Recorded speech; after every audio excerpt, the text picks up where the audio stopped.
جو اہل حدیث حضرات ہیں وہ نسبتاً زیادہ متشدد سمجھے جاتے ہیں دیوبندی بریلوی حضرات میں سے، اور اکثر اہل حدیث حضرات کے اگر آپ خطبات کو دیکھیں چاہے جمعے کے یا دوسرے ہوں تو اختلافی موضوعات بہت زیادہ اس میں ہوتے ہیں۔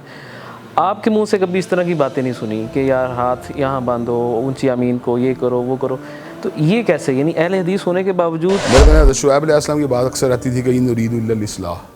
کہ میرا کام یہ اصلاح ہونا چاہیے،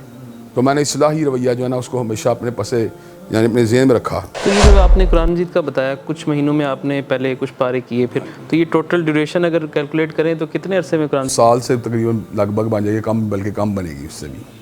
کیونکہ عام طور پر آپ حضرات کو جو لوگ ممبر پر خطبات کرتے ہیں لوگ کہتے ہیں کہ بس یہ مولوی ہیں، انہوں نے مدرسے میں پڑھا ہے، ان کو کوئی دنیا کا عطا پتہ نہیں ہے۔ اور یہ جو ڈگریز آپ نے بھی بتائی ہیں کچھ آپ نے اس میں کی، اس میں کی، یہ ٹوٹل بنتی کتنی ہیں؟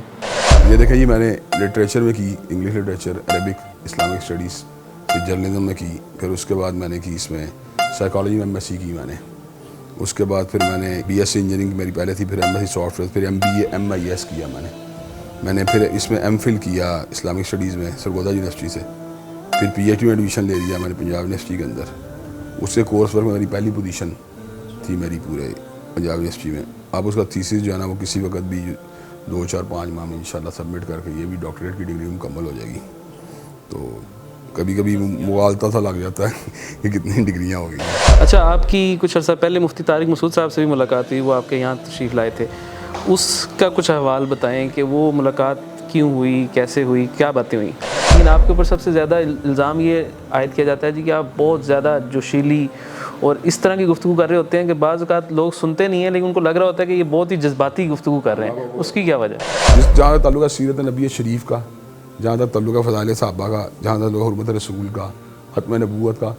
یا ایسے معاملہ جن کا تعلق شاعر دین کے ساتھ ہے، میں نے واقعی اس کے اندر ایسا لب لہجہ اختیار کیا جس کے اندر میرا جو ایک اندر کا انسان جو بولنے کی کوشش کرتا ہے۔ آپ نے بھی الیکشن کنٹیسٹ کیا، آپ کا بنیادی طور پر جو سیاسی وابستگی ہے وہ کس جماعت کے ساتھ ہے؟ دیکھیں جی میں آپ کو چھوٹی بات ہوں، اگر میں کسی بڑی جماعت کا بستہ ہونا چاہوں جو الیکٹورل پولیٹکس کے لحاظ سے اسٹیبلش ہے تو میرے لیے کچھ مشکل نہیں، میں مسلم لیگ سے بستہ بھی ہو سکتا ہوں، تحریک انصاف سے بستہ بھی ہو سکتا ہوں یا کسی اور جماعت سے، لیکن میں نے اپنے دماغ میں سے یہ خانہ جو ہے نا بالکل پھاڑ دیا ہوا ہے۔ اچھا، ایک تھوڑا سا کنٹروورشل سوال ہے کہ یہ جو قرآن و سنہ موومنٹ ہے یہ کوئی پیرالل سیاسی پلیٹ فارم ہے مرکزی جمعیت اہل حدیث کے مقابلے میں یا اس کے مقابلے میں نہیں ہے، ویسے ایک الگ شناخت ہے؟ کیا ضرورت پیش آئی کہ ایک بڑی جماعت ہے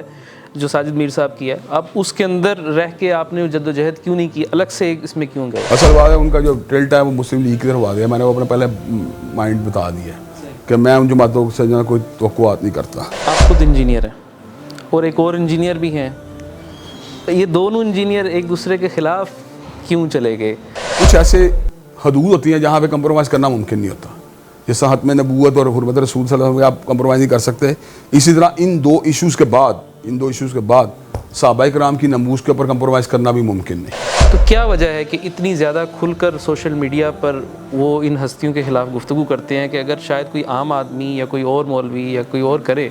تو بھونچال آ جائے، لیکن ان کی طرف سے ہوتا ہے تو نہ قانون نافذ کرنے والے ادارے اٹھتے ہیں، اور معذرت کے ساتھ نہ پاکستان کی مذہبی جماعتیں اس طرح سے کردار ادا کرتی ہیں، خصوصاً وہ مذہبی جماعتیں جو بنی ہی ناموس صحابہ کے لیے تھیں، ٹھیک ہے، جن میں آپ کے دوست حضرات علامہ لدھیانی صاحب اور دیگر لوگ بھی شامل ہیں، کیوں نہیں بولتے اس کے اوپر؟ میں سچی بات ہوں کہ ایک وجہ اور بھی ہے اس سارے کے سارے یعنی ظلم کی یا زیادتی کی بہت بڑی وجہ یہ ہے۔ اچھا، ان کا یہ کہنا آپ نے تو بتا دی وجوہات آپ کے سخت گوئی کی ان کے متعلق، وہ تو کہتے ہیں کہ آپ لوگوں کی دکانیں بند ہو رہی ہیں اس لیے جو ہے وہ آپ اتنے سخت ہیں، تو ان کی ایک بڑا احمقانہ سوچ ہے۔ علامہ صاحب جس وقت دنیا سے رخصت ہوئے میری عمر فقط 15 سال تھی، اس وقت ایک دم ہی خبر آئی کہ دھماکہ ہو گیا، تو پہلے تو یقین نہیں ہے اس بات کے اوپر۔ پاکستان میں اتنے علماء شہید ہوئے، کبھی کچھ پتہ نہیں چلا کہ کس نے کیا، اس معاملے میں کیا وہ فائل بند ہو گئی یا کچھ پتہ چلا کیا ہوا تھا، کیسے ہوا تھا، آپ تک کیا معلوم؟ جس وقت آپ ٹی وی پر آتے تھے اس وقت تک تو اکثر علماء ٹی وی کو بالکل حرام کہتے تھے، کوئی اس کو دیکھنا گوارا نہیں تھا، اس پر جانا تو بہت مشکل، تو آپ کو اس وقت اس مجھے کافی لوگوں نے کہا یار کوئی اتنا مثبت ذریعہ نہیں ہے۔ اچھا، پچھلے کچھ عرصے میں ہم نے دیکھا کہ آپ میڈیا سے بھی کچھ عرصہ غائب رہے، آپ جمعہ بھی نہیں پڑھا رہے تھے، کچھ خبریں آپ کی صحت کے حوالے سے چل رہی تھیں کہ آپ بیمار ہیں، کچھ کہہ رہے تھے جادو ہے، اس حوالے سے اگر کچھ بتانا چاہیں تو؟ اصل بات ہے زندگی 3 دفعہ شیطانی اثرات یا جادو کا سامنا کیا ہے۔ اچھا، آپ نے بیچ میں ذکر کیا کہ کسی نے آپ کو وہ ملٹھی یا کچھ دم کیا، تو اہل حدیث حضرات تو سنا ہے کہ مانتے ہی نہیں ان چیزوں کو، دم شم کی بھی چیزیں میں. تشخیص کے لیے بھی اور علاج کے لیے بھی دم کے اہل حدیث قائل ہیں،